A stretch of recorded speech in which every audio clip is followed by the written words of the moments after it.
The general election is right around the corner, and who are we kidding? Deval Patrick is going to be the next governor of Massachusetts. I hope I'm wrong, but there's one major issue of influence outside of blind partisan voting at play here. Deval Patrick is going to be elected for one reason and one reason only. He's black. I know some of you out there will take great offense to that reasoning, but all I can say is it's true. While it's always fashionable to call Republicans racist, especially here in Massachusetts, her liberals have had more than their own instances of overt racism. With a black man running for governor and a civil rights activist black man at that, liberal white guilt will be the motivating factor on November 7, 2006. Let's not forget Boston's infamous history. For those of you who didn't grow up here, do a search on Democrat Louise Day Hicks, busing, and Restore Our Alienated Rights, ROAR. The school segregation busing issue tore this city apart, and Boston has never really recovered from Hicks's legacy. Liberals subconsciously see Deval Patrick as the long overdue remedy to redress lingering Democrat racism. Local publications like the Boston Globe and Phoenix, respectively, have gone out of their way to be easy on Deval. Wouldn't want to look like they were piling on a poor defenseless minority. Other candidates are forced to watch what they say to the frontrunner because to be hard on him could be construed as insensitive. In fact, no opportunity will be passed up to defend Deval using the race card. The latest controversy in this campaign surrounds the stereotypical impression that brothers stick up for brothers, no matter what. See O.J. Simpson.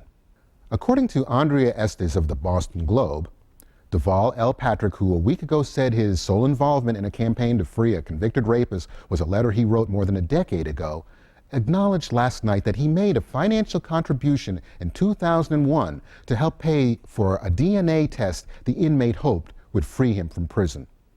Little background here. In a speech transcribed and posted on his campaign website, Deval Patrick said, "I spent 3 remarkable years in Washington in the first Clinton administration. I headed the Justice Department's Civil Rights Division, the agency responsible for enforcing the nation's civil rights laws. In the days before Monica, that was a real hot seat." I'm not really sure what that last line meant, but essentially Mr. Patrick looked for racism whether it was there or not. As a Clintonista, Deval is obviously afflicted by the memory loss disease, and there are some citizens out there who are screaming mad about his financially aiding a man who beat and raped an elderly woman for 8 hours in her own home.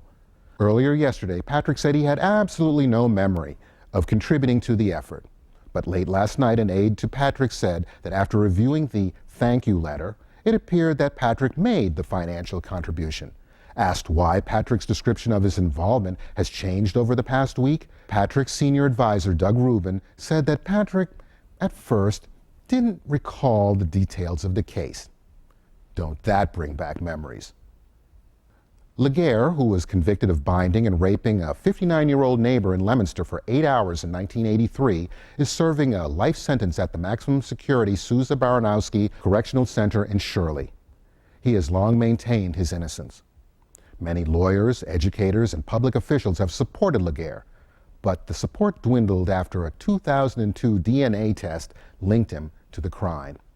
When Deval Patrick becomes governor, he will have to represent all of Massachusetts' citizens, not just those who live near Blue Hill Avenue. The editorial pages have gone easy on Patrick for the most part.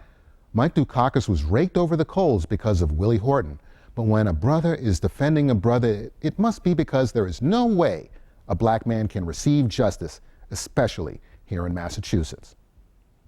But what happens when it turns out the black man did it?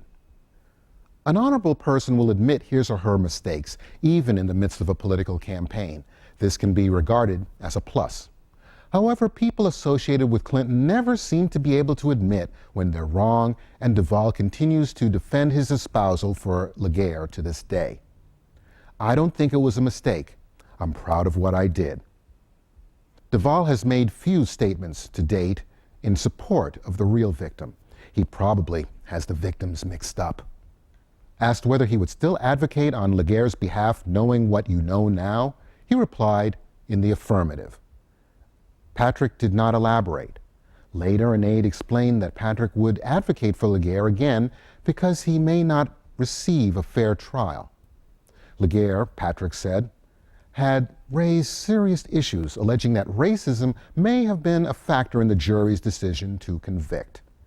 Boston went through decades of unease, spurred on by the legacy of busing and racism promoted by Democrats before, during, and after. Deval Patrick may be able to put some consciences to rest, but not if he chooses to look for racism where it's not. The Globe reported that Patrick had written 2 letters to the state parole board, one of them 6 years ago, seeking Laguerre's release.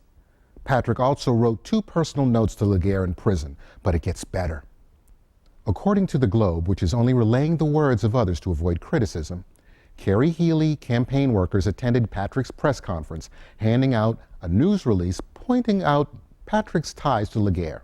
The release, titled, "Dear Ben, Best Regards, Deval," drew a sharp response from Patrick. "I haven't lived my life or run my career trying to make sure there isn't some opportunity for somebody in some campaign to take a cheap political shot," he said.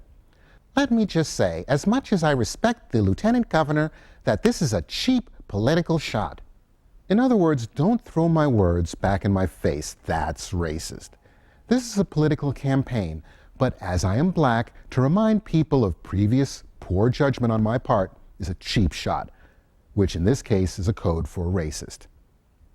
Once governor of Massachusetts, Deval Patrick will have an advantage no other has ever had: the ability to exhibit poor judgment and not be called on it with the standard ferocity. Patrick's actions before and after in the Laguerre case have shown he is not the best choice for the position, but that won't stop his "together we can" lemmings. However, as the first affirmative action governor of the Bay State, he doesn't have to be the best choice. As his positions on the real issues are vague at best, the state of Massachusetts will endure 4 years of tumult.